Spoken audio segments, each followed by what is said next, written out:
हम बात कर रहे हैं बीए तृतीय वर्ष के प्रथम प्रश्न पत्र सामाजिक अन्वेषण की सर्वेक्षण पद्धतियाँ।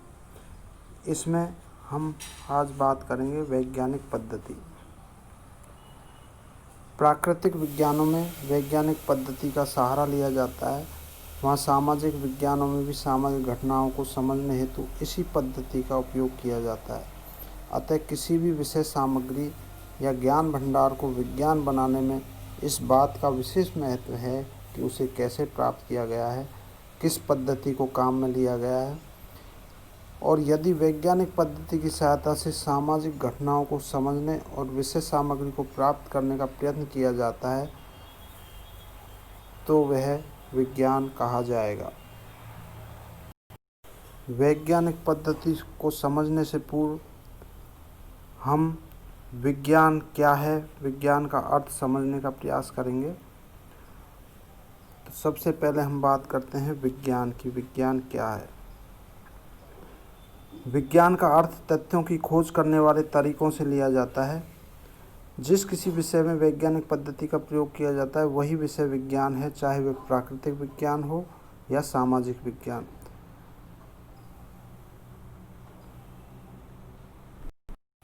साधारणतः लोग विज्ञान का अर्थ विशेष प्रकार की विषय सामग्री से लगाते हैं। इस दृष्टि से वो रसायन शास्त्र, भौतिक शास्त्र, जीव विज्ञान, वनस्पति शास्त्र आदि विषयों को ही विज्ञान मानते हैं। ऐसे लोग सामाजिक तथ्यों एवं प्रघटनाओं, सामाजिक समूह, संस्थाओं, समाजों एवं वैज्ञानिक संबंधों का अध्ययन करने वाले विषय को विज्ञान नहीं मानते। वे समझते हैं कि प्रोटोनों, इलेक्ट्रॉनों, एटमों, मॉलिक्यूलों, पिंडों, नक्षत्रों, चट्टानों, जीवाणुओं, कंकालों एवं खोपड़ियों के अध्ययन से संबंधित विषय ही विज्ञान है, परंतु यह उनका भ्रम है। वास्तव में विज्ञान अपने आप में कोई विषय सामग्री नहीं है, बल्कि वैज्ञानिक पद्धति से प्राप्त किया हुआ व्यवस्थित ज्ञान है। यदि किसी विषय में संबंधित तथ्यों को वैज्ञानिक पद्धति का सहारा लेते हुए संग्रहित किया जाता है तो इस प्रकार प्राप्त तथ्यों के आधार पर जो सिद्धांत बनाए जाते हैं तो ऐसे विषय को विज्ञान माना जाएगा।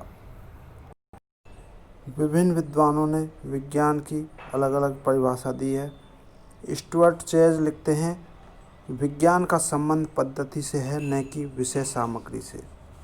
इसी प्रकार कार्ल पियर्सन के अनुसार सभी विज्ञानों की एकता उसकी पद्धति में है, न कि उसकी विषय वस्तु में। लैंडिस की मानता है कि विज्ञान विज्ञान ही है, चाहे वह भौतिक शास्त्र में हो या समाजशास्त्र में। इसी तरह बीसंज तथा बीसंज के अनुसार यह एक पद्धति या उपागम है, न कि विषय सामग्री जो विज्ञान की कसौटी है।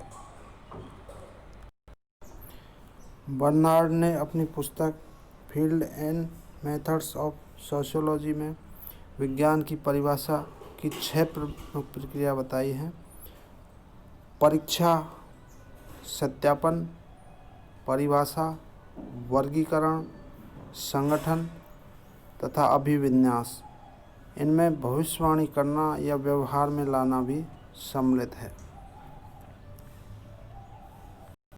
अर्थात सबसे पहले किसी घटना की परीक्षा की जाती है, उसका सत्यापन किया जाता है, उसकी परिभाषा दी जाती है, उसका वर्गीकरण कर उसे संगठित किया जाता है और निष्कर्ष निकाले जाते हैं। इसी तरह फरफे ने बताया है कि हमें वैज्ञानिक ज्ञान को ऐसे ज्ञान के रूप में परिभाषित करना चाहिए जो एक विशेष मात्रा तक निश्चित, कारण युक्त एवं सामान्य हो। इस प्रकार का व्यवस्थित ज्ञान विज्ञान है। इस प्रकार हम कह सकते हैं कि विज्ञान का संबंध किसी विशिष्ट प्रकार की विषय सामग्री से नहीं होकर वैज्ञानिक पद्धति से प्राप्त किए गए क्रमबद्ध व व्यवस्थित ज्ञान से है। इस प्रकार विज्ञान के अर्थ को समझने के बाद हम विज्ञान की प्रमुख विशेषताओं को समझने का प्रयास करेंगे, जिसके आधार पर विज्ञान का अर्थ और स्पष्ट किया जा सकता है। विज्ञान के लिए कुछ तत्वों का होना आवश्यक है। उसमें हम सबसे पहले बात करते हैं अवलोकन की। विज्ञान अवलोकन से ही प्रारंभ होता है और उसकी पुष्टि के लिए अंततः अवलोकन पर ही लौट आना पड़ता है। समाजशास्त्री को अपने आप में सावधानीपूर्वक अवलोकन करने में प्रशिक्षित होना चाहिए।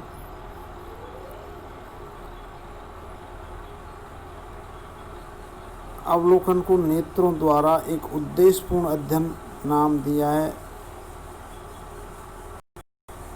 अनुसंधानकर्ता स्वयं घटना स्थल पर पहुंचकर घटना, विषय या तथ्यों का सूक्ष्म निरीक्षण करता है और तथ्यों को एकत्रित करता है। अवलोकन के आधार पर पूरी घटना का सावधानीपूर्वक निरीक्षण करने के बाद तथ्य एकत्रित करता है। और विज्ञान में अवलोकन का एक विशेष महत्व है। विज्ञान की अगली विशेषता है सत्यापन तथा वर्गीकरण।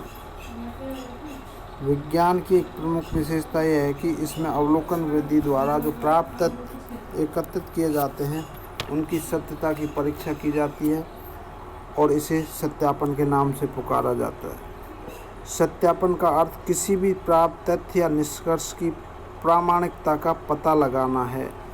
सत्यापन के लिए पहली स्थिति से ही मिलती जुलती किसी अन्य स्थिति को लिया जाता है और यदि दोनों स्थितियों में समानता पाई जाती है तो दोनों की प्रकृति एक सी है, तो यह कहा जा सकता है कि प्राप्त तथ्य प्रामाणिक हैं। प्राप्त तथ्यों को समान विशेषताओं के आधार पर विभिन्न वर्गों में व्यवस्थित करना ही वर्गीकरण कहलाता है। इसमें तथ्यों को अलग अलग वर्गों में इस प्रकार रखा जाता है कि एक वर्ग में समान तथ्य आएँ। इस आधार पर बनने वाले विभिन्न वर्गों के बीच एक पारस्परिक संबंध बना रहे।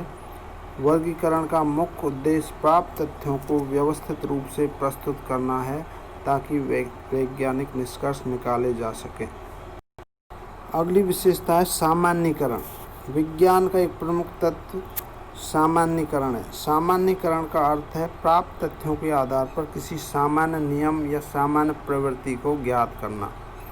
इसमें कुछ इकाइयों के अध्ययन के आधार पर प्राप्त निष्कर्षों को संपूर्ण तथ्यों या पूरे समग्र पर लागू किया जाता है। उदाहरण के लिए जैसे कुछ प्रतिनिधि विद्यार्थियों के अध्ययन के आधार पर ऐसे निष्कर्ष निकाले जाते हैं जो केवल अध्ययन किए गए विद्यार्थियों पर ही नहीं बल्कि एक संपूर्ण क्षेत्र तथा समूह के विद्यार्थियों पर भी लागू होते हैं। अगला है भविष्यवाणी। विज्ञान का एक प्रमुख तत्व उसमें भविष्यवाणी करने की क्षमता होती है। यदि किसी विषय में प्राप्त निष्कर्षों के आधार पर भविष्य की घटनाओं के संबंध में पहले से अनुमान लगा लिया जाता है तो उस विषय को विज्ञान कहा जाएगा।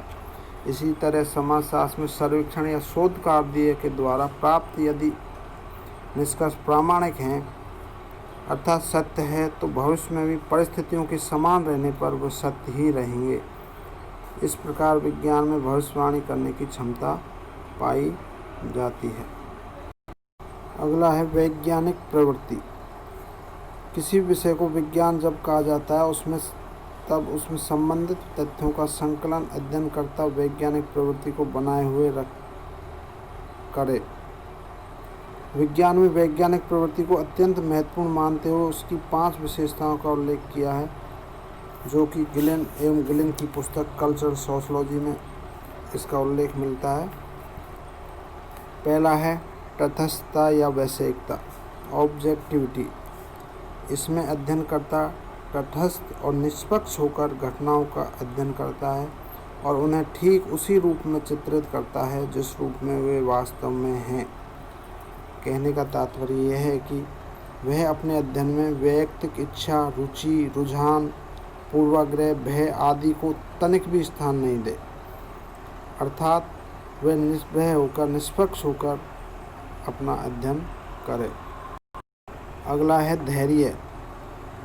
तथ्यों को एकत्रित करने के लिए अनुसंधानकर्ता को धैर्य रखना पड़ता है। अनुसंधानकर्ता पर कई प्रकार के दबाव पड़ते हैं और दबावों को देखते हुए उसे जल्दबाजी नहीं करनी चाहिए और अवलोकन के आधार पर ही सही निष्कर्ष निकालने चाहिए और उस निष्कर्षों की घोषणा करनी चाहिए। इसके लिए उसे धैर्य की अत्यंत आवश्यकता होती है।